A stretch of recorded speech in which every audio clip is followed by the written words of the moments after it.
Di saat roh sudah sampai di lutut, maka Nabi Adam tergesa-gesa untuk berdiri tetapi tidak mampu. Maka Allah Subhanahu wa Ta'ala berfirman dalam surat Al-Anbiya ayat 37, manusia telah dijadikan bertabiat tergesa-gesa.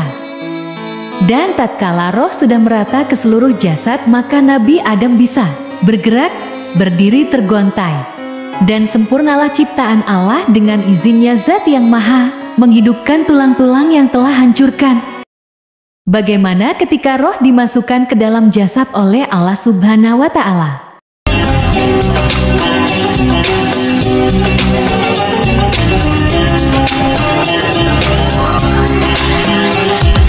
Assalamualaikum warahmatullahi wabarakatuh. Halo sahabat beriman yang dirahmati oleh Allah Subhanahu wa Ta'ala. Pada topik kali ini saya ingin membahas tentang kisah roh tidak mau masuk ke dalam jasad Nabi Adam. Ibnu Abbas berkata, ketika Allah Subhanahu wa Ta'ala hendak meniup roh ke dalam jasad Nabi Adam alaihi salam, maka Allah mengutus roh agar masuk pada tubuh Nabi Adam alaihi salam dari kepala, sehingga kepala dinamakan juga Yafuka. Awalnya roh tersebut menolak, tidak mau masuk ke dalam jasad Nabi Adam dan mengadu kepada Allah Subhanahu wa Ta'ala. Wahai Tuhanku, bagaimana mungkin saya masuk ke tempat yang gelap? Lantas Allah Subhanahu wa Ta'ala memanggilnya 3 kali, tapi roh tidak menghiraukannya hingga akhirnya dimasukkannya ke dalam jasad Nabi Adam secara paksa. Allah Subhanahu wa Ta'ala berfirman kepadanya, andai engkau masuk dengan tulus, niscaya ketika keluar kamu dari jasad akan tulus. Tetapi ilmuku sudah tertera sejak zaman azali bahwa engkau dimasukkan ke dalam jasad secara paksa, maka saat dikeluarkan dari jasad pun akan dipaksa. Di saat roh masuk pada ruang otak, roh berputar-putar di ruang otak hingga 100 tahun. Lalu turunlah roh kedua mata sehingga bisa melihat. Lalu dilihatlah pada jasadnya yang masih berupa bongkahan batu bata.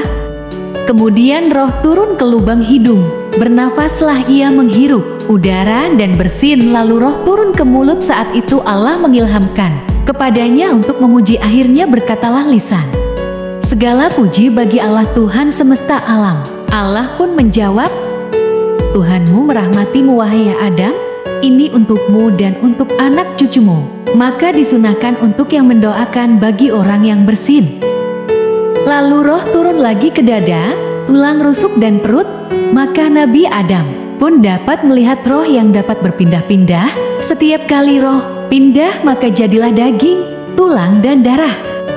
Di saat roh sudah sampai di lutut, maka Nabi Adam tergesa-gesa untuk berdiri tetapi tidak mampu.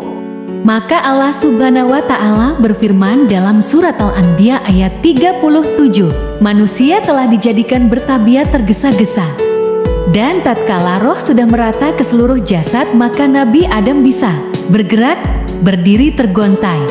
Dan sempurnalah ciptaan Allah dengan izinnya Zat yang Maha menghidupkan tulang-tulang yang telah hancurkan. Itulah kisah roh yang tidak mau masuk ke dalam jasad Nabi Adam. Baik, sekian dari channel ini. Assalamualaikum warahmatullahi wabarakatuh. Jangan lupa subscribe, yang subscribe akan diberikan rezeki oleh Allah Subhanahu wa Ta'ala.